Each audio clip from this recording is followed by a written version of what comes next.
Erev Tov Mevorach, Birshut, Moraï, Verabotai. Bezrat Hashem Itbarach, ce soir, on va étudier un sujet qui est en rapport avec la guerre, parce que Davar Be'ito Matov, on doit étudier les halachot qui sont temporaires. Et aussi,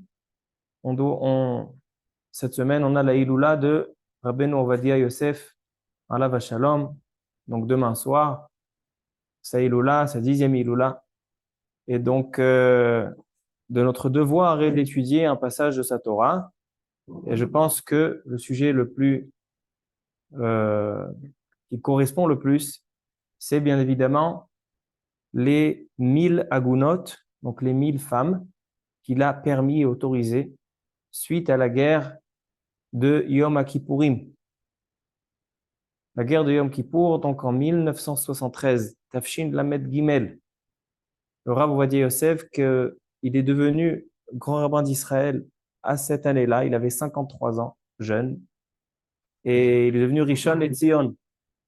A été appelé par le Rav Arashi, donc le grand rabbin de l'armée de Tsahal, en lui demandant qu'il vienne dans les bureaux de la Rabbanut Hatzvaït pour pouvoir traiter de 1000 dossiers.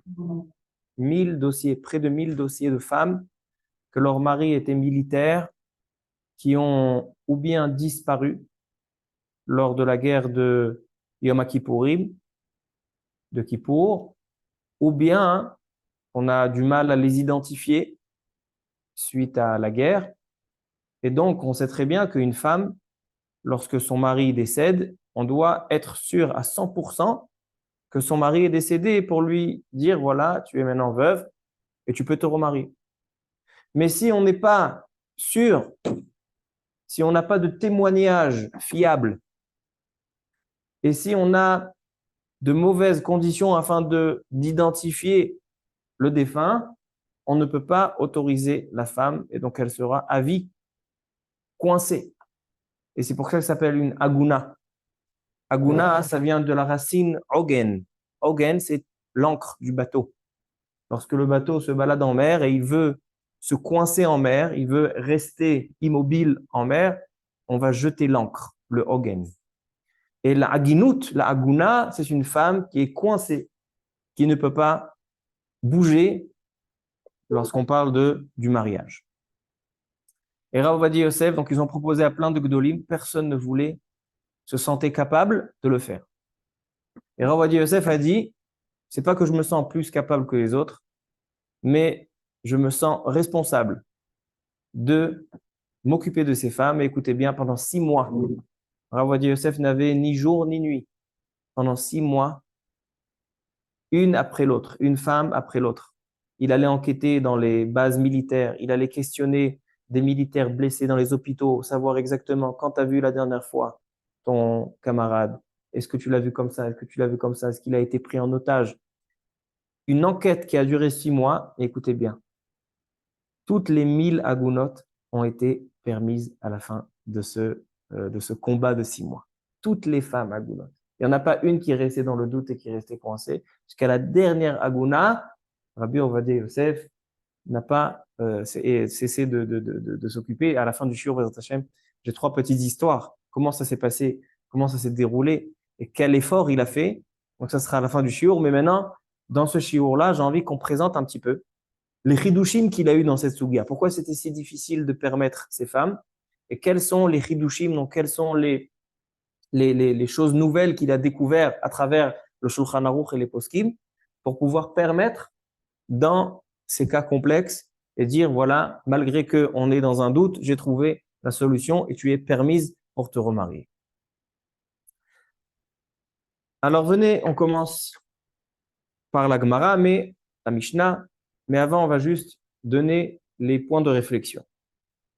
De manière générale, lorsqu'on veut identifier un défunt afin de s'assurer que c'est bien lui et de dire à sa femme c'est bon, enfin c'est bon.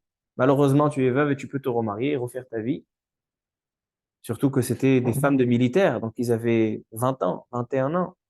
très souvent sans enfants, donc des jeunes filles qui se retrouvaient à Gouna. Imaginez-vous une jeune fille qui se retrouve à Gouna. C'est pas qu'une femme âgée, c'est plus facile, mais c'est que. En tout cas, de manière générale, comment on identifie?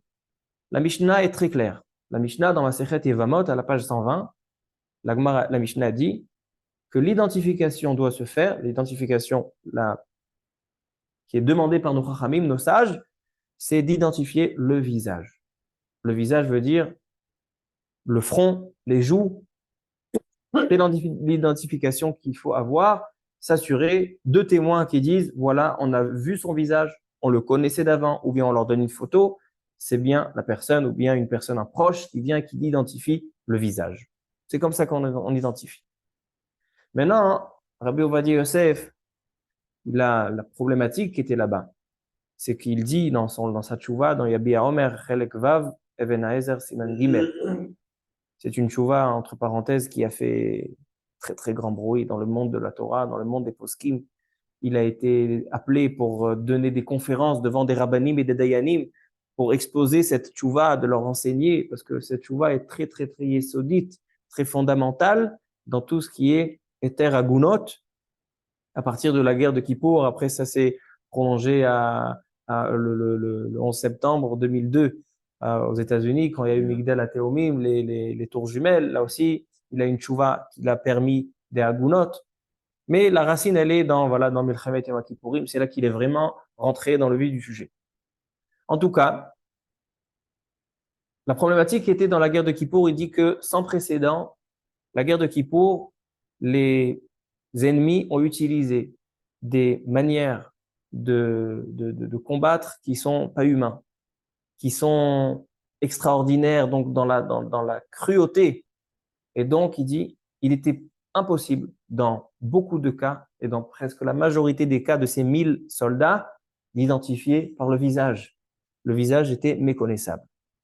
Donc, il faut essayer de trouver d'autres moyens d'identification. Est-ce qu'ils sont acceptés par la halakha, pas acceptés par la halakha? Ça sera ça le shiur.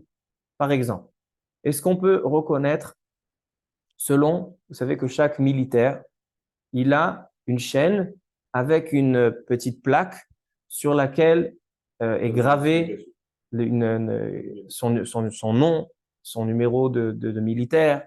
Je pense qu'il y a aussi la sorte de sang, le groupe sanguin. Là, au cas où il est blessé, comme ça on sait comment faut-il s'en occuper. En tout cas, est-ce qu'on peut identifier, le visage est méconnaissable, est-ce qu'on peut identifier selon cette plaque? Il y a marqué, voilà, Peloni, Beloni, Almoni, numéro de Teudat Zehut, numéro de militaire. Est-ce qu'on peut dire, voilà, c'est le militaire, ou bien on va dire non, cette chaîne, elle est de quelqu'un d'autre qui a le même nom, ou bien il a enlevé, c'est quelqu'un d'autre qui l'a mise. Est-ce qu'on peut se fier sur cette chaîne? Ainsi, un militaire, il a parfois une Teudat Zehut, il a on appelle ça, une carte d'identité, il a toutes sortes de manières, de papiers, de manières de reconnaître qui sont sur lui. Est-ce qu'on dit ce qu'il y a dans sa veste, c'est à lui, donc même si je le reconnais pas, si c'est dans sa veste, c'est que c'est bien lui, ou bien je dis non, peut-être qu'il a prêté sa veste. Peut-être que juste avant, son ami il avait froid, il lui a prêté sa veste, celui-là a disparu, et celui qui est niftar, et celui qui est décédé, c'est une autre personne. Donc ça c'est la question. Est-ce qu'on peut ça s'appelle les simanim.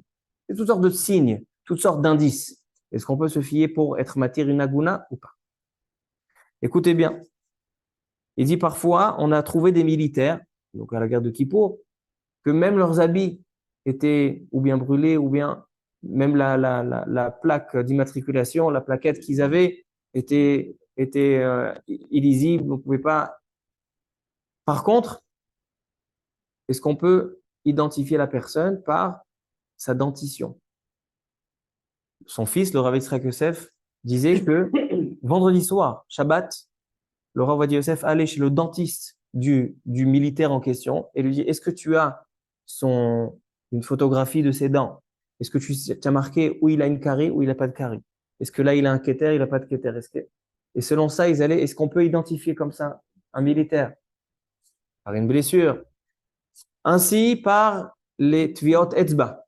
Tviot Etzba, comment on appelle ça? Les empreintes digitales. Est-ce qu'on peut, selon des empreintes, parce que vous savez que c'est vrai que c'est très très rare, mais c'est arrivé que deux personnes ont les mêmes empreintes digitales. Ça arrive une fois sur 1 milliard de cas ou 4 milliards de cas. Mais est-ce qu'il est possible de se fier pour être matir une aguna? Parce que, juste pour vous expliquer, être matir une aguna, permettre une aguna de se remarier, on est en train de permettre l'interdiction la plus grave de la Torah, c'est une eshet ish. On est en train de permettre de se marier avec un autre homme. Si un Rav, un Dayan, a permis une aguna, a dit voilà, on a assez de preuves pour te dire que tu es permise. 1 mois plus tard, le mari débarque, le vrai mari débarque. Asura les ou les. On est très sévère. Pourquoi? Parce qu'il y a eu une interdiction grave, une eshet ish. Alors donc, est-ce qu'on peut se fier sur les empreintes digitales, l'ADN? Alors bien sûr, la guerre de Melchemet Yom Kippourim en 1973, ça fait 50 ans. Les manières d'identifier selon l'ADN, etc., étaient beaucoup moins sophistiquées qu'aujourd'hui, beaucoup moins fiables qu'aujourd'hui. Est-ce qu'on peut se fier sur ça ou pas? Donc voici les sujets que le Rav Yosef traite dans cette tchouva. Alors donc, on va essayer un petit peu de travailler le sujet. Quelle est l'importance de permettre de dire à une aguna, voilà, je sais que tu es ancré, voilà, aguna, c'est l'encre du bateau, tu es ancré dans ton problème, que ton mari, on n'est pas sûr à 100% qu'il est décédé. Quelle est l'importance de dire à cette femme, voilà, j'ai cherché, j'ai trouvé, on a assez de preuves, on peut te permettre de te remarier. Il dit le Bach, Bait Hadash. Il dit Kol hamatir aguna achat, keilu bana achat michorvot Yerushalayim. On sait qu'on est dans une période, aujourd'hui, la destruction du temple. Une personne qui va venir permettre une aguna, c'est considéré comme s'il construit une ruine parmi les ruines de Yerushalayim. Le Chida, Rabbi Chaim Yosef David Azoulay, il dit non seulement ça. La Shrina, Kadosh Baruch Hu, elle aussi, elle s'appelle Aguna.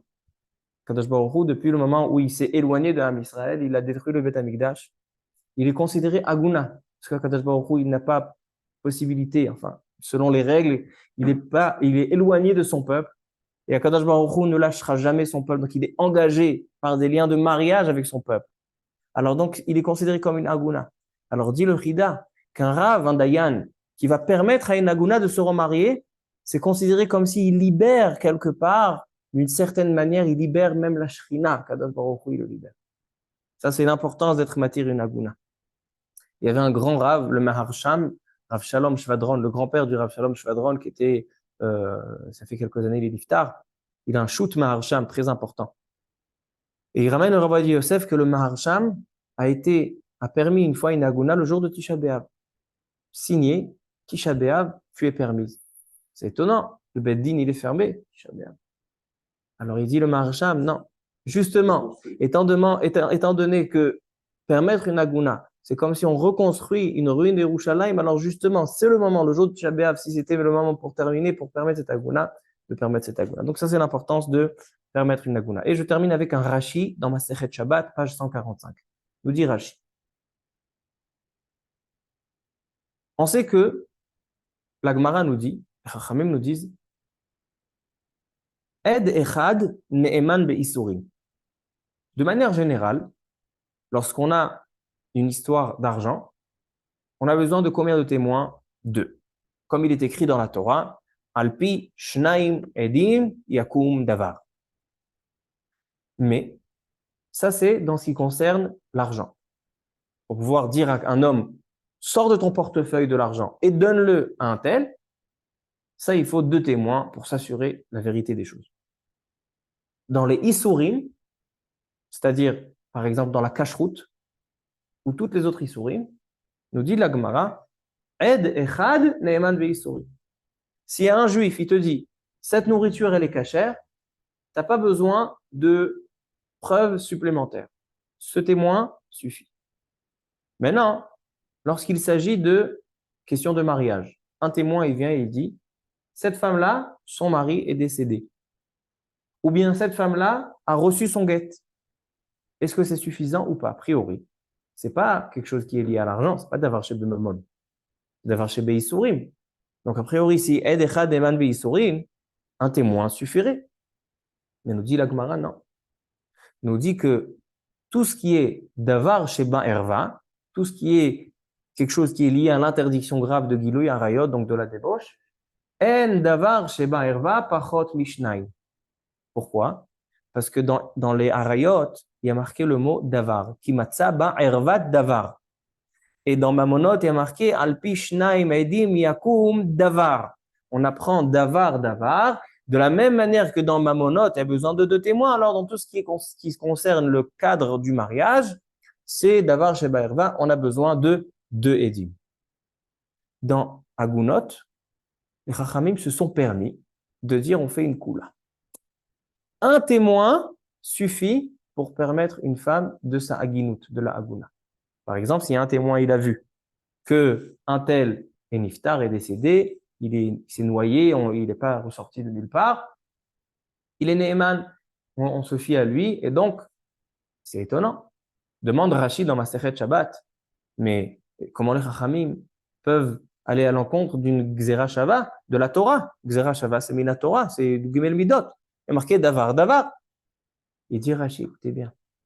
Mishum Iguna, étant donné que le Chachamim se soucie d'une femme aguna, les Chachamim ne veulent pas laisser une femme qui est aguna bloquée, coincée à vie, alors les Chachamim, ils ont été mafkiya les kiddushin. C'est-à-dire, un homme, quand il fait le mariage, il dit Are'at mekudesh etli kedat Moshe ve Israël. Tu es marié avec moi selon les lois de Moshe et Am Israël. Étant donné que Chachamim, c'est eux qui fixent les lois d'Israël, et donc celui qui fait les kiddushin, il pense au Chachamim, il dit, quand un homme il veut se marier avec sa femme, il veut que ce soit conforme selon les Chachamim. Alors là, les Chachamim ils disent, on repart à la racine, donc cette femme-là, qui est Aguna parce que son mari est militaire, il a été perdu dans la guerre, on repart ultérieurement à leur mariage, et on annule le mariage. Et donc si on annule le mariage, elle n'est pas mariée, elle n'est pas achétiche, donc celui qui est mort, c'est pas son mari. Tout ça pourquoi? Mishum Eguna. Voir l'importance, comment les Chachamim prennent au sérieux cette question de Aguna. Et là, on a dans ce cas-là aujourd'hui, Rabbi Ovadia Yosef qui a pris sur ses épaules 1000 Agunot après la guerre de Yom Kippourim, et il ne s'est pas arrêté pendant 6 mois, jour et nuit, jusqu'à qu'il a permis, jusqu'à la dernière des Agunot. Alors venons voir comment Rabbi Ovadia Yosef a procédé pour avoir ces chidushim. Le témoin, il peut se marier avec cette femme. Est-ce que le témoin peut se marier? C'est toute une question là-bas. Est-ce qu'il y a un migo ou il n'y a pas de migo? C'est là, Metsuyenet. On va voir tout à l'heure. Baruch atah Adonai Eloheinu haolam she'akol nהיה b'doro. Je ne sais pas quand le mécanisme, les Chachamim peuvent annuler le mariage rétroactivement. C'est d'après quel principe? Parce que, étant donné que lorsqu'un homme se marie, il met en condition l'accord des Chachamim. C'est-à-dire que chaque mariage est suspendu sur l'accord des Chachamim. Donc, dès que les Chachamim vont vouloir annuler le mariage, ils peuvent annuler le mariage. Mais un homme, lorsqu'il fait le mariage, Kola Mekadesh, Ada'ata de Rabbanan Mekadesh. Celui qui fait le mariage, il le fait à Da'at Chachamim. Oui, ils ne sont pas mariés. Rétroactivement. Alors, non, Mamzer, c'est pas, ça vient seulement d'une femme mariée qui a une relation interdite. Mais là, elle est pas mariée. C'est Philippe Nouya. Ils ont aucun cadre selon la Torah, aucun. Exactement. Non, ils n'ont pas de cadre problématique. Ils n'ont pas de cadre problématique. Alors, Abotai, venez, on commence selon, à partir de la Mishnah, dans la Sugia, Yevamot 120. Nous dit la Mishnah. En me'idin, ela al partouf panim imachotam. Lorsqu'on vient témoigner sur un défunt, identifier un défunt et s'assurer que c'est bien lui, nous devons avoir témoignage sur le visage. Le visage, c'est la manière d'identifier une personne. Comme il y a marqué, Keshem, she'en partoufehem shavim, kachen deotem shavim. C'est-à-dire que les corps peuvent se ressembler. Mais le visage, il n'y a pas de visage qui ressemble à l'autre. Il y a peut-être des personnes il y a des sosies qui sont proches, mais les visages sont différents. En meidin el al partouf panim imachotam, af al pi sheyesh simanim begufo ou bekelav. Nous dit la Mishnah. Si j'arrive pas à identifier le visage, par exemple les témoins, ils n'ont pas réussi à voir le visage comme il faut, alors, même s'ils ont des signes dans le corps, par exemple, ils disent, voilà, sa couleur de peau, elle est café au lait. Ou bien, ils disent sur ses habits, il avait un tricot Nike, des chaussures Adidas. On ne peut pas accepter ce témoignage, ce n'est pas suffisant, dit la Mishnah. Afalpi shesh simanim begufo bekelav. Continue la Mishnah et nous dit En meidin el ad shetetze nafsho. Le témoignage doit se faire quand on s'assure que la personne est décédée. Ve'afilu ra'uhu meguyad tsaluv chaya ochelet bo. Et même s'ils l'ont vu dans un état vraiment, vraiment final, c'est-à-dire ils voient qu'il y a un lion qui est en train de le manger, ou bien il est complètement déchiqueté. Tant qu'ils n'ont pas vu qu'il est niftar, on ne peut pas témoigner. C'est-à-dire que si ils ont vu dans cet état-là, et après ils ont été pris, ils n'ont plus vu depuis, elle est aguna. Continue la soubia. Alors qu'est-ce qu'on vient de dire? Rav Yosef, il dit, si j'ai un témoignage de son visage, alors c'est bon. Mais le problème dans Milchemet Yom Kippour, c'est que les ennemis étaient tellement cruels qu'ils n'arrivaient même pas à identifier le visage. Alors demande Rav Yosef, est-ce qu'on peut se fier à la chaîne avec la plaque d'immatriculation? Ou bien on va dire non, peut-être qu'il a prêté à quelqu'un d'autre, peut-être qu'il lui a pris. On a entendu maintenant dans la guerre qu'une des stratégies, c'était de s'habiller. Ils prenaient des militaires, il est capturé ou il est tué, après ils s'habillaient avec leurs habits afin d'arriver, de se mélanger avec les autres militaires. Donc peut-être que cette personne qui est morte, c'est l'ennemi. Et le vrai militaire, il est pris en otage, mais il est encore vivant. Alors donc, a priori, si on voit selon la Mishnah, elle te dit que même si tu as des simanim dans son corps, dans ses habits, tu peux pas. Seulement le visage. Alors venons voir la Gemara. C'est pour ça qu'on ne peut pas rester seulement à la Mishnah. Il faut continuer la Gemara. Nous dit la Gemara. Les mêmes reins des simanim lave de oraita. Est-ce que la Mishnah vient nous dire que des simanim, donc des signes, des manières d'identifier, est-ce que c'est pas midéoraita? On connaît le sujet des simanim. Ça, c'est des signes que l'enfant, il a grandi. Mais moi, je veux parler de simanim pour identifier certaines choses, certaines personnes ou certains objets. Ashavat Aveda. Quelqu'un qui perd un objet, on lui rend l'objet seulement s'il ramène des simanim. S'il ramène des simanim. S'il dit, voilà, c'était comme ça, c'était comme ça. Est-ce qu'on pourrait se lier à une machine de reconnaissance faciale? En Amérique, par exemple, tu passes le truc, il y a une double reconnaissance faciale, il y a quelque chose qui est transformé, ça, ton visage. Le Rav Yitzhak Elchanan Spector, il y a 150 ans, lui aussi dans sa génération, c'est assez intéressant que dans chaque génération, Akadosh Baruch Hu, il envoie un posek qui est matir les agunot. Dans notre génération, c'était Rabbi Ovadia Yosef. Il y a 150 ans, c'était le Rav Yitzhak Elchanan Spector. Il s'appelait Ava Agunot, le papa des agunot. Parce que toutes les questions d'agunot, ça allait chez lui.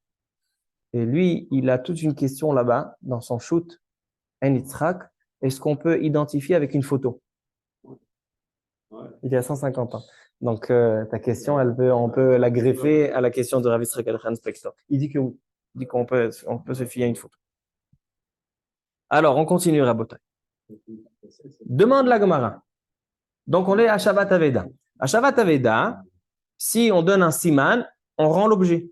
Maintenant, est-ce que ça, c'est Minatora ou Miderabanan? Certains disent que c'est Minatora. Quand je donne un siman, Minatora, c'est une preuve et donc on lui rend l'objet. Mais certains disent que non. Que les simanim, ils sont miderabanan, étant donné qu'on n'a pas moyen de rendre cet objet à son propriétaire. Donc ils ont dit, les chachamim, on fait une takana. Que celui qui va nous donner des simanim, qui va nous donner des signes, on peut lui rendre. Mais c'est des rabanan. Ma'inaf kamina. Quelle est la différence si je considère que les simanim, c'est des oraita ou simanim, c'est des rabanan? Dans notre cas, nous. Si je dis que les simanim, c'est une preuve qui est valable, minatora, alors si j'ai un défunt, que j'ai pas vu son visage, mais j'ai des simanim autour de lui, son corps, ses habits, son sac à dos, alors ça, on doit les accepter. Mais dit la Gemara, si tu vois dans la Mishnah que les simanim ne sont pas valables, ça laisse entendre que les simanim, de manière générale, ne sont pas amis d'Eoraita, ils sont seulement amis des Rabbanan. Donc, non, à Shavat Aveda, l'enjeu, il est seulement de l'argent. Alors, les Chachamim, ils ont dit, d'accord, on te rend. Mais là, que l'enjeu, c'est Eshetish Minatora, là, non.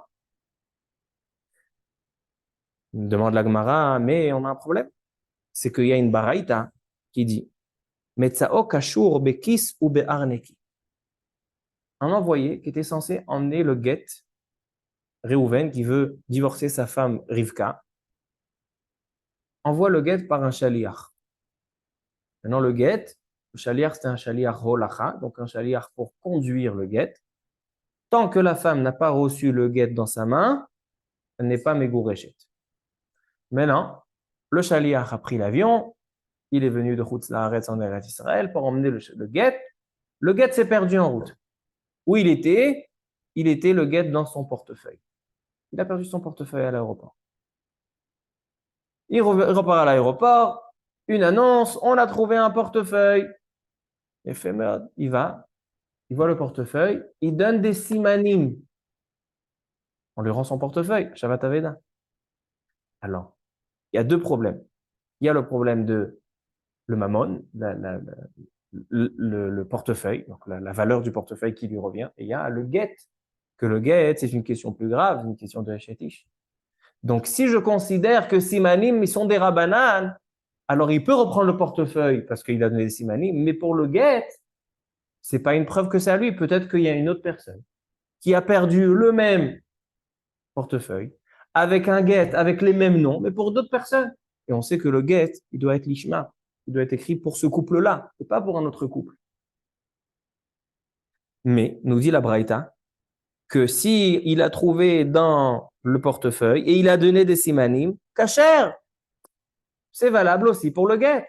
Donc, a priori, ici, tu vois que simanim, deoraita, contradiction. Mishnah dans Yevamot sur la Aguna, tu vois que simanim, ils sont des rabbanan. Et dans get, tu vois que simanim, deoraita. La question est claire. Deux réponses dans la Gemara. Les deux au nom de Rava. Première version au nom de Rava, certains ont entendu que Rava a dit les koulé alma simanim de oraita. Simanim de oraita. Alors pourquoi si simanim de oraita, pourquoi dans la Haguna, quand on donne des simanim sur le corps ou sur les habits du soldat, pourquoi c'est pas valable? Pourquoi la Mishnah dit que c'est pas valable? Alors dit la Gemara, parce que tu sais pourquoi? Parce que les simanim qui sont donnés ici, c'est pas des vrais simanim. Par exemple, on dit, voilà, il faisait 1m80. Tu sais combien de personnes qui font 1m80 dans le monde? Ou bien, il faisait 1m65. Il y a beaucoup de personnes qui font 1m65. Ou bien, il dit, il avait une couleur café au lait. C'est un siman. Il y a 1 milliard de personnes qui ont la couleur de peau café au lait. Alors, ça, c'est pas des simanim. Si il donne un vrai siman, alors là, on accepte. Donc, selon cette réponse de Rava, s'il y a un vrai siman, on accepte. S'il n'y a pas de vrai siman, on n'accepte pas. Maintenant, en ce qui concerne les kelim, les habits, il dit là, même si c'est un vrai siman, c'est pas valable. Pourquoi? Parce que dans les kelim ou dans les habits, on est rochesh les she'ela. C'est quoi she'ela? She'ela a un prêt. Son visage, il ne l'a pas prêté à quelqu'un d'autre. Donc, s'il donne un vrai siman, on l'accepte. Mais ses habits, il est très possible que moi, je prête ma veste à quelqu'un qui a froid. Il est très possible que son écharpe, il est donné à quelqu'un d'autre. Donc, même s'il donne un bon siman sur l'écharpe, ne veut pas dire que forcément que c'est bien la personne.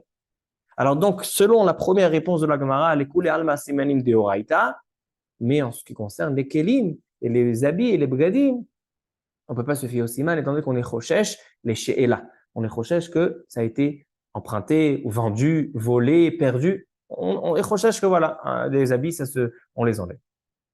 Deuxième réponse de la Gemara, non. Il dit Rava, les koulé alma simanim de rabanan. Selon tout le monde, les simanim, ils sont des rabbanan. Donc, c'est pour ça qu'on ne peut pas se fier sur des simanim, même si c'est des bons simanim. Donc, le seul moyen d'identifier, seulement si tu vois le visage. Tu vois pas le visage, tu peux pas te fier au simanim. Alors, pourquoi dans la baraïta, au sujet du guet, Là-bas, tu me dis que s'il a donné des simanim sur le portefeuille, alors tu récupères le guet. Il dit, tout ça, c'est Tosfot, il pose la question. Tosfot, il donne trois réponses. Il répond Tosfot, troisième réponse, il dit que là-bas, hein, il s'agit dans un cas où il a donné un siman muvhak. C'est quoi un siman muvhak? Siman muvhak, c'est un signe particulier extraordinaire. Par exemple, si je viens et je dis, écoutez, cette personne-là, il avait un grain de beauté en dessous de l'œil, 2 centimètres au-dessus de sa narine droite. Ça, c'est pas un siman ordinaire. Ça, c'est un siman muvhak. Parce que qui c'est qui peut connaître exactement où il avait ce grain de beauté? Et si j'ai donné l'endroit précis, exact de ce grain de beauté, c'est un siman muvhak. Alors, c'est pour ça que, donc, selon la deuxième réponse de la Gemara, donc en fait, qu'est-ce qui sort? On a deux réponses dans la Gemara. Selon la première réponse, un vrai siman est accepté. Donc, si je donne un bon siman sur l'habit, par exemple, je lui dis, il était de couleur comme ça, il se fermait comme ça, il avait des boutons, il avait une poche ici, ça c'est un vrai siman. Donc, on l'accepte. Mais selon la deuxième réponse de la Gemara, même si c'est un vrai siman, on n'accepte pas. Sauf si c'est un siman muvhak. Et je rectifie, selon la première raison de la Gemara, seulement des simanim dans le corps, pas des simanim dans les habits, parce que les habits, on peut les prêter les uns aux autres. Selon la deuxième réponse de la Gemara, si je donne un siman muvhak, même dans les habits, c'est valable. On n'est pas chochesh à l'emprunt. Vient Rav Ovadia Yosef et il dit, alors qu'est-ce qu'il en sort? Moi, j'arrive pas à reconnaître ce militaire, Shem Ishmael. La seule manière, c'est de dire, voilà, il a une disquite, il a une chaîne avec une plaque d'immatriculation. Si maintenant, on retrouve sur cette plaque, on voit, c'est exactement le nom du militaire qu'on cherche, c'est exactement son numéro d'identité, c'est exactement le numéro de militaire, c'est exactement le groupe sanguin, c'est exactement... Alors donc ça, c'est un siman muvhak, d'accord? C'est comme le grain de beauté que je donne de manière précise. Alors, selon la première réponse de la Gemara, étant donné que c'est pas un siman dans le corps, mais c'est un siman dans des habits, des choses qu'on peut enlever, retirer, alors donc on peut pas accepter. Mais selon la deuxième réponse de la Gemara, elle te dit que tant que c'est un siman muvhak, même si les habits anilo chochesh, les sheila, je suis pas chochesh que ça a été emprunté, on peut accepter. Donc la halakha, elle est comme qui? Comme la première réponse de la Gemara ou la deuxième réponse de la Gemara? Selon la première réponse de la Gemara, tu ne peux pas permettre cette aguna. Selon la deuxième réponse de la Gemara, tu peux permettre cette aguna. Voilà, c'est. Et on te parle de simanim qui sont des rabbanan. Comment tu peux... Nifla, question nifla. Les Rishonim ils posent la question et ils répondent que simanim, c'est des rabbanan. Mais siman muvhak, c'est des oraita. Fait. Très important de rajouter ça. Selon la deuxième réponse de la Gemara, que simanim, c'est des rabbanan, mais siman muvhak, quand le siman, il est extraordinaire, c'est exactement la plaque de ce militaire, c'est exactement son nom, son numéro d'identité, son groupe sanguin. Siman muvhak de oraita. En fait, il aurait fallu qu'il y ait deux simanim. Et un siman, c'est donné comme un témoin, il aurait fallu deux. C'est suffisant. Mais dans Aguna, combien on a besoin de Edim? On a été Meken.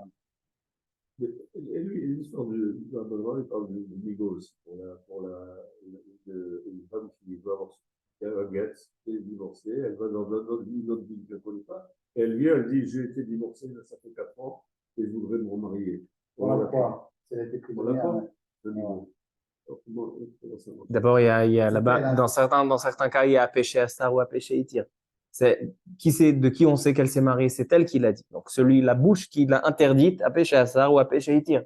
Et non seulement ça, elle est née Ménette. Elle peut être Ménette parce qu'il n'y a rien qui la contredit. Mais si, par exemple, elle est Mourzeket, elle est allée dans un endroit. Ça, c'est toute la souga là-bas dans les Vamot. Si, par exemple, elle va dans un endroit où elle est partie en dispute avec son mari, ou elle est partie dans un endroit où il y a des raisons qui se sont chamaillées, alors là, elle n'est pas née Ménette. Il faut qu'il y ait il faut que tout soit logique. Il faut que tout soit logique. Top. Alors, comme qui est la halakha? Comme la première réponse de la Gemara, selon ça, on ne pourra pas la permettre, ou la deuxième. Vous allez être étonné. Shulchan Aruch, Even HaEzer, Siman Yud Zayin. C'est le siman qui parle de Agunot. Dans le Saïf Kaf Dalet, 24. Chapitre 17 de Even HaEzer, halakha 24. Maran HaShulchan Aruch nous dit, Metza'uhu harug, omet. On l'a trouvé tué ou mort. Im padarto c'est le front. Vechotamo ou partsuf panav kayamim, si son visage est intact. Vekiru, et on l'a reconnu, on l'a identifié. Maïdim alav, on témoigne et la femme est permise. Veimnita lechad meelu. Par contre, si le visage a été déformé, il n'y a plus de nez. Lorsqu'on enlève le nez à un visage, après on n'arrive plus à reconnaître tout le visage. Afalpi sheyesh simanim muvhakim beyoter. Mais malgré qu'il y a des simanim muvhakim beyoter, comme cette plaque où c'est un siman muvhak beyoter, étant donné que c'est dans les kelim, quelque chose qui se retire, enam klum, dechayshinan le she'ela. Pourquoi? Parce qu'on a peur que ce soldat a prêté à un autre sa chaîne. Vafilu ayu simanim begufo, et même s'il y a des simanim dans le corps, afilu shuma en meidim alav. Seulement quand c'est begufo, et c'est siman muvhak, par exemple, il dit il y a un grain de beauté à 2 cm à côté de la narine droite, là on accepte. C'est-à-dire que le Shulchan Aruch il tranche comme la première réponse de la Gemara. Et selon ça, il dit Rav Yosef, j'ai un grand problème. C'est que je ne peux pas permettre cette fin. Alors Rav Yosef, il dit, regardons encore une fois la Gemara. La Gemara, elle dit, selon la première réponse. La Gemara demande, Simanim deoraita. Rava Amar, Simanim deoraita. Demande la Gemara, alors si simanim deoraita, pourquoi dans la Mishnah tu ne me permets pas d'autoriser la Haguna avec des simanim quand on a des simanim dans le corps? Qu'est-ce qu'a dit la Gemara? Non, parce que là-bas il n'a pas donné des bons simanim. Il a dit il est café au lait. Café au lait, c'est pas un siman. Il y a 1 milliard de personnes dans le monde qui sont café au lait. Demande la Gemara si c'est ça, et dans les kelim, dans les habits. Mais les habits, on est chochesh les she'ela. On a peur, étant donné que les habits, on peut le retirer, on a peur qu'il les a prêtés à quelqu'un d'autre. Demande la Gemara sur cette réponse-là, ça je ne vous ai pas dit tout à l'heure, ça je l'ai gardé pour maintenant.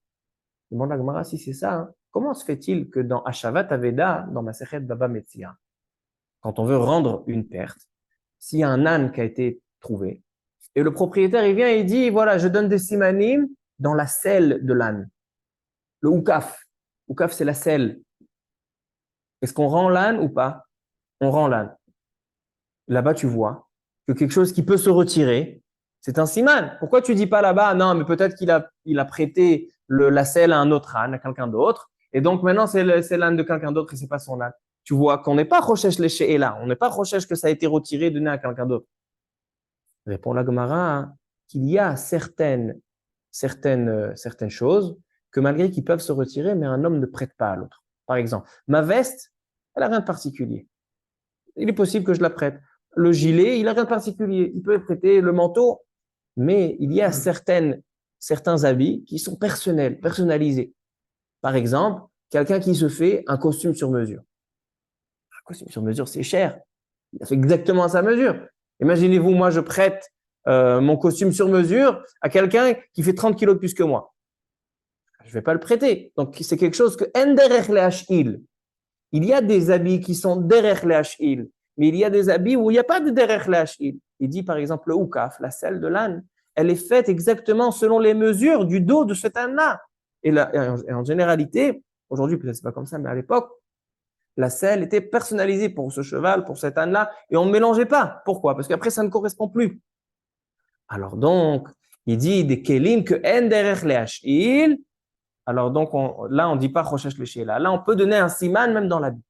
Il dit Rav Yosef, tu vois ici que des choses qu'on n'a pas l'habitude de retirer, de donner à l'autre, quand c'est personnalisé, on peut donner un siman. Alors, il revient à la plaque d'immatriculation du militaire. C'est vrai que le Shulchan Aruch te dit que même un siman muvhak, on ne donne pas. Pourquoi? Parce qu'on a peur qu'il retire. Mais ça, c'est quelque chose de personnalisé. Il n'y a pas rien de plus personnalisé que cette chaîne. À qui va la prêter? Qui c'est qui va lui emprunter? Pourquoi moi je vais prendre pourquoi un militaire va prendre la plaque d'immatriculation de l'autre? C'est insensé, c'est impensable.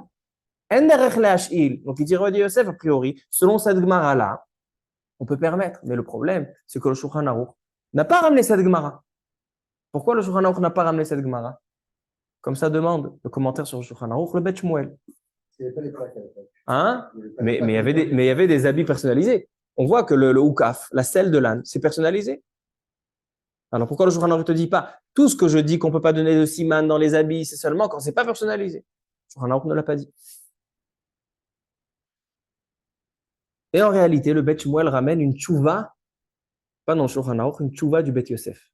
Le Shulchan Aruch, il a un autre livre qui c'est des tchouvot, Avshut Avgat Rochel. Là-bas, il dit qu'on n'est pas possède comme cette Gemara-là. Et quand moi j'ai dit, il dit le Shulchan Aruch, quand moi j'ai écrit dans mon livre qu'on ne donne pas de simanim sur des choses qui peuvent se retirer, je n'ai pas fait de la nuance exprès. Je ne fais pas de différence quand c'est un habit, quelque chose qui se prête, qui est personnalisé ou qui n'est pas personnalisé. Donc le Bet Shmuel annonce ses paroles à ce sujet et lui, il est cholek sur le Shulchan Aruch. Il dit non, la Gemara, elle nous a dit que même selon celui qui pense que simanim deoraita, et on peut donner des simanim, c'est valable aussi pour les habits. Et même si ça se retire, si c'est personnalisé, il n'y a pas de chachash de she'ela. De manière générale, je suis chochesh les she'ela. Je peux donner un siman dans le corps du militaire, mais pas dans ses habits, étant donné qu'il peut prêter. Mais dans des choses personnalisées, comme cette plaque, là, non. Alors, Wadi Yosef, il a un problème. Il dit, si je vais comme le Bet Shmuel, je peux être Mekel. Si je vais comme le Shulchan Aruch, il faut que je sois Mahmir.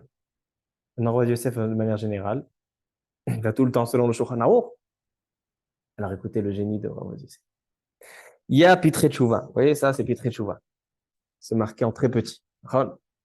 Alors, il dit que dans ce grand Pitré Tchouva, ici, dans la lettre Tzadik He, il ramène Shut Marot Atzovot. Ou dans ce Shut Marot Atzovot, il est écrit que le Shulchan Aruch n'a pas vu le livre Shita Mekubetzet. Vous avez entendu parler du Shita Mekubetzet.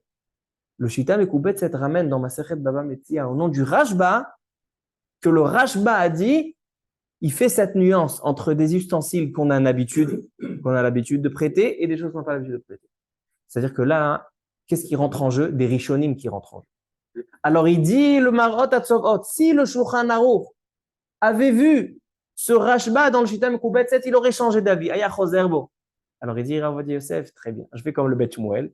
Et ne me dis pas, tu vas contre le Shulchan Aruch. Non, parce que le Marot Atzovot, il te dit que si le Shulchan Aruch avait vu ce Rashba, Aya Chozerbo. Donc, il dit, Rav Ovadia Yosef, je suis Mekel d'identifier le Niftar, si on ne peut pas l'identifier par son visage, d'identifier selon la louchit, cette discute. Il y a un problème avec ça. Alors, on a dit que si quelqu'un, ou quelqu'un avec des habits, c'est peut-être un ennemi qui est venu, qui s'est habillé, on n'a pas la preuve. Que c'est bien lui. Dans les habits. Oui, alors, j'ai maintenant, Rav Ovadia Yosef pose la deuxième question. Il dit, parfois, on ne retrouve pas sur le militaire lui-même une chaîne avec cette plaque. Parfois, le militaire la met dans sa poche de son blouson. Maintenant, j'ai retrouvé un militaire avec un blouson et avec cette plaque. Qu'est-ce qu'on a dit tout à l'heure? Que la plaque, on n'a pas l'habitude de la prêter, étant donné qu'elle est personnalisée. Mais un blouson, on a l'habitude de prêter. Donc, il est possible qu'il a prêté ce blouson avec sa plaque dedans. La question? Il dira Rav Ovadia Yosef, ça aussi je suis Mekel. Pour deux raisons. Première raison, parce que étant donné que le militaire, il a sa plaque dedans, alors il fait attention à sa plaque. S'il a sa Teudat Zehut dedans, il fait attention à la Teudat Zehut. Donc même si ça a été trouvé dans un blouson, que le blouson, lui, il se prête, mais étant donné qu'il y a des objets de valeur particuliers dedans, alors donc il ne va pas le prêter et laisser ces choses-là dedans. Donc forcément, si je le retrouvais sur lui, c'est que c'est bien lui. Deuxième raison, il dit les habits de l'armée n'appartiennent pas aux militaires. L'armée, elle prête des uniformes aux militaires. Donc le militaire, chaque militaire, il est shoel, il est prêteur. Ve'en shoel rachaï le'ash'il. Il dit le shoel, celui qui prête, n'a pas le droit de prêter à un autre parce qu'il n'est pas propriétaire. Donc il dit, qu'est-ce que tu vas me dire? Il a prêté son blouson, il n'a pas le droit de prêter son blouson, étant donné que l'armée lui a donné. Il n'a pas le droit de prêter à un autre. Quoi, le militaire, il a fait un issou. Donc, il dit Rav Ovadia Yosef, c'est une deuxième raison pour dire que si j'ai retrouvé la plaque ou une pièce d'identité dans le blouson, je peux permettre ce militaire malgré que je n'arrive pas à identifier son visage. Ça, c'est les deux questions importantes qu'il a autorisées. On termine maintenant par la dentition. Le militaire, il n'a plus d'habit, ça a été brûlé. Alors, allez-nous. La plaque, on ne peut pas l'identifier. Le visage, on peut pas l'identifier. Il reste les dents. Je vois, il y a une carie ici. Ici, il y a des bagues. Ici, il y a des ça. Ici, il y a des ça. Est-ce qu'on peut identifier selon ça? Il va chez le dentiste. Il dit, tu peux me montrer le dossier de ce client-là? Il se soigne chez toi. Est-ce que tu peux me donner son... Et le Rav Yitzhak Yosef, il raconte quand il était jeune, il a 50 ans, le Rav Yosef allait chez le dentiste, même pendant Shabbat, pour aller demander des dossiers. Il dit, Rav Yosef, on peut. Pourquoi? Il dit le Rama. Le Rama, il ramène Shut Turmat Hadeshen. Il est marqué comme ça. Le Turmat Hadeshen, il parle dans un cas où on donne un siman que le militaire, il avait une bosse sur le nez, où il avait des choses bizarres. Alors il dit, Shinaim, les dents, Mish Yeshlo Shinaim Gdolim. D'accord, on dit, voilà, ce militaire, il a des grandes dents. C'est un siman ou c'est pas un siman? Afalpi chez Gdolim Arbe, malgré qu'ils sont très grandes, il a des dents qui font, je sais moi, 5 cm de la dent. On dirait un lapin. Alors, l'eau avait siman mouvak. C'est pas un siman assez mouvak. Pourquoi? Parce que ça peut arriver qu'il y a des gens avec des grandes dents. Il vient le Chelkat Mechokek et il dit, Bepiske Mahari, donc le Trumat Hadeshen, Katav Shaidu Sheshne Shinaim Baemtsa Ashura Shel Lechi Haelyon Ayu Gdolim. Il dit, il y a des témoins, ils ont dit non, ce militaire-là, il a 2 dents en haut, à droite, qui sont grandes. Et la femme et le dentiste disent, oui, c'est vrai, il avait. Il dit, on ne peut pas se fier à ça. Pourquoi? Parce que ça arrive souvent. Et Shiv des Badkinan Barbe Bnei Adam, ils ont vérifié beaucoup de personnes, et ça arrive. Donc, ce n'est pas un siman. Il dit, le Chelkat Mechokek, Mashma, She'ilu Ayu Shinaim Acherim Gdolim She'en Lerov Haolam, avec siman Muvak. Mashma de là, on voit que si c'est des choses que de manière générale, il n'y a pas beaucoup qui ont ça, alors on peut reconnaître selon les dents. Il dit Rav Yosef selon le Chelkat Mechokek. S'il nous dit il a une carie à la 2e dent à droite et il a une dent tordue en bas à gauche, il a ça, c'est un siman mouvhak et on peut reconnaître selon les dents. Et de là, il vient Rav Yosef et dit est-ce qu'on peut être sommaire sur l'empreinte digitale? À l'époque, l'empreinte digitale, c'était fait avec prenez de l'encre. Prenez de l'encre, c'est comme ça qu'il vérifie. Donc, ce n'était pas très, très fiable. Donc, il dit, l'empreinte digitale, on peut être metzaref ota. Si on a certaines preuves, on peut dire, tiens, ça aussi, en complément. Ainsi, parce qu'il considère que la Dviat Etzba, ce n'est pas une preuve assez. Aujourd'hui, peut-être que Rav changerait d'avis sur la Dviat Etzba. Ainsi pour l'ADN.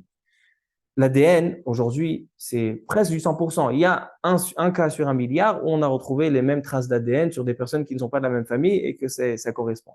Alors donc, le Rav Garzen, Rav Zalman Nechem Goldberg, le gendre de Rav Shlomo Zalman Auerbach, il dit qu'aujourd'hui, l'ADN, on peut se reposer sur l'ADN. Aujourd'hui, la majorité de l'identification se fait par l'ADN. Donc voici, Rabotai, les bases sur lesquelles Rav Yosef s'est reposé pour permettre et autoriser ces agunot-là, 1000 agunot. Et, Rabotai, je termine, étant donné que demain soir, c'est la Eloula de Rabbi Ovadia Yosef. Alors, je vais vous raconter 3 petites histoires, très petites, sur la force de Rav Ovadia Yosef, sur la manière comment il était engagé, sur l'amour qu'il apportait pour le peuple juif, et pour comprendre comment se fait-il que Rav Ovadia Yosef, après la guerre de Yom Kippourim, de la guerre de Kippour, il a permis plus de 1000 agunot. C'est quelque chose qui est, personne de tous les Gdolei Israël ne voulait pas prendre sur soi. Lui, il a pris sur lui. Alors, première histoire à Botaï pour comprendre un petit peu. Une fois, donc, suite à la guerre de Kippour, Rav Yosef, pendant 6 mois, s'est enfermé dans sa chambre jour et nuit pour permettre 1000 dossiers de Agunot, de femmes que leur mari était militaire, disparu à la guerre de Kippour. Et voilà que, une fois,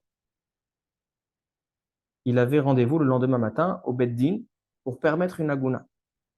On va dire, il a convoqué la Aguna, on va te donner ton décret. Et la nuit d'avant, donc la Aguna ne connaissait pas son sort, et la nuit d'avant, juste avant, le Rav Yosef avait terminé, il dit, à 2h du matin, 3h du matin, il a terminé le psak, elle est moutérée. Et il avait l'habitude d'étudier la nuit avec son fils, le Rav David Yosef, Shalita. Dès qu'il a terminé le psak, il dit, appelle-moi cette femme Aguna. Il lui dit, papa, tu es au courant qu'il est 2 heures du matin? Appelle-moi cette femme. Pourquoi tu n'attends pas demain matin? Tu vas la voir demain matin à 8 heures. À 8 heures, vous avez rendez-vous Bédi. Il dit, tu crois que cette femme, elle dort? Demain matin, elle attend son psaq-din pour savoir est-ce qu'elle est permise ou elle va rester à vie à Gouna. Est-ce que tu crois qu'elle dort maintenant? Moi, j'ai envie qu'elle dorme cette nuit. Il l'a appelé. Le Rav Ovadia a pris le téléphone. La femme s'est mise à pleurer. Et le Rav Ovadia Yosef lui-même s'est mis à pleurer pendant de longs instants avec cette Agouna. Parce qu'il ressentait la douleur de cette femme. Ça, c'est une première histoire. Et d'où elle descend cette histoire? Rav Ovadia Yosef se base beaucoup sur les psakim de Rav Yitzhak Elchanan Spector, Avbedin de Kovna. Et on a demandé au Rav Yitzhak Elchanan Spector que lui s'appelait le Av Agunot, le père des Agunot. Pourquoi il s'appelait le père des Agunot? Parce que c'est lui qui était matir les Agunot. On lui a demandé une fois, comment ça se fait que tous les dossiers de Agunot, ça vient chez toi? Il a dit, ne pensez pas que je suis plus intelligent que tous les Gdoléadors qu'il y a dans ma génération. C'est juste que moi, j'ai un amour particulier et j'ai un tsar. J'ai du mal à concevoir qu'il y ait des femmes coincées, qui ne peuvent pas bouger, qui sont ancrées dans l'encre de la Haginout. Et donc, c'est cet amour-là qui me stimule pour trouver des terribles. De là, Rav Ovadia Yosef a puisé cette force du Gaon, le Rav Yitzhak Elchanan Spector. Encore une petite histoire.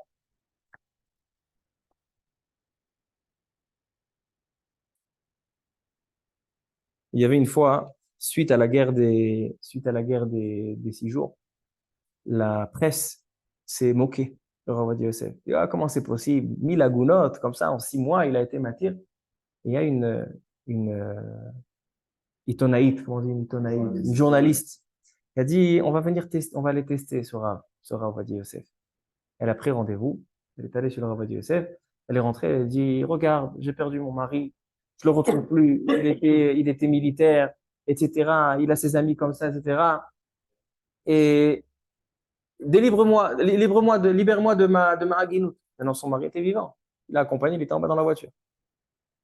Le Rav Ovadia Yosef écrit les détails, etc. Ah oui, qui c'est qu'il a vu, comme ça, comme ça, comme ça. Et je vais vérifier. 2 semaines plus tard, on l'appelle de la Lishka de Rav Ovadia Yosef. Viens chez le Rav Ovadia Yosef, tu vas récupérer ton document. Le Rav t'a permis, tu es permise de te marier avec n'importe qui parce que on a prouvé que ton mari est mort. Ah, si Souvé Simcho, elle a pris la caméra, etc. Elle est allée, etc. Elle est montée, son mari l'a accompagnée, elle est montée, elle descend et elle voit que son mari est niftar dans un accident de voiture, il y a un camion qui est passé qui a tué. C'est-à-dire que quand il a marqué dans le psaque, tu es permise parce que ton mari est décédé, donc c'était Roach HaKodesh. Et Rabota, une dernière histoire.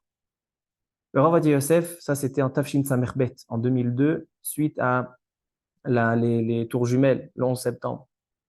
Donc il y a eu beaucoup de Hagunot là-bas qui l'a permis, ça aussi on voit dans Yabia Omer.